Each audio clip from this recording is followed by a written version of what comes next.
Hi, it's Lisa Ackerman. Welcome back to TACA Facts. We get this question a lot. My doctor has told me I need to go allergy-free or gluten-free, casein-free, soy-free, GFCFSF. Now what?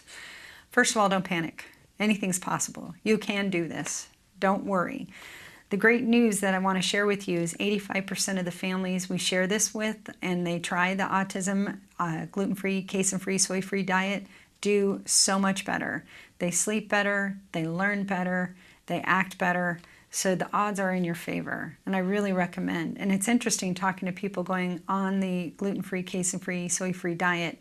After they start talking or become adults and share how they feel much better. And it's especially true when you see kids that are picky eaters, sleepers that have trouble, they wake a lot, they're constipated, have diarrhea, or both. They have wandering eczema or they are stimming. This is a great diet for those kids, and you'll see a true benefit to them if you stay with it.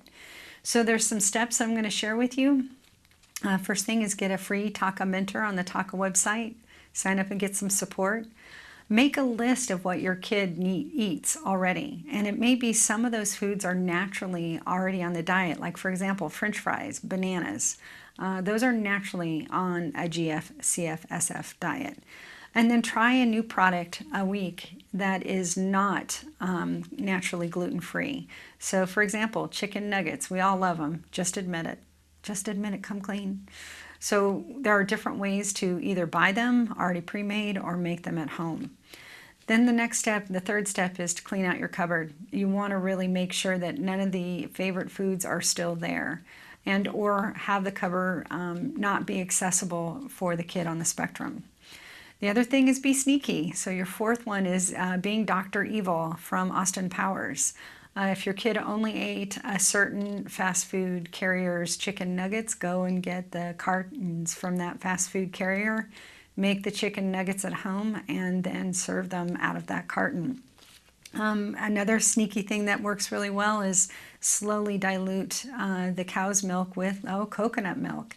And over time, use the same container and just fill it up with coconut milk. That's a great way to slowly get a child used to a new flavor. Number 5, a quick tip is you may want to hold off on the gluten-free, dairy-free cheeses and breads for the first month or so. There are some awesome mixes that I think are great. I love mixes. There are some awesome Simple Mills makes a great mix for cookies, breads, etc. It's also SCD compliant in the second or third phase. So mixes can be a beautiful thing, especially when you're new and not familiar with all the different new ingredients. So I encourage you to try some of these out. It's a lot of fun. The next step, 6, stay away from shopping at the grocery store with your kid on the spectrum. If at all possible, try to shop at different times when your kid's not with you. They're going to see their old favorites and wonder why they're not going in the grocery cart and maybe give you an epic tantrum as a payoff. 7, junk food is still junk food, regardless if it's gluten-free, casein-free, soy-free.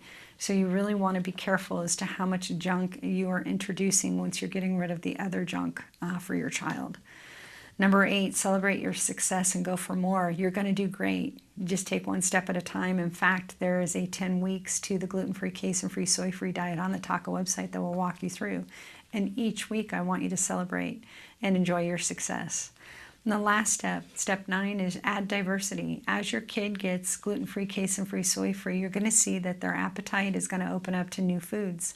My son would not eat anything green until age 7, and it took us several years to get those introduced. And now we celebrate regularly, even high five when he's eating all these diverse foods now, from sushi to salads and anything in between that's really healthy. So know this, when your autism journey, when your GFCFSF, a little bit hurts.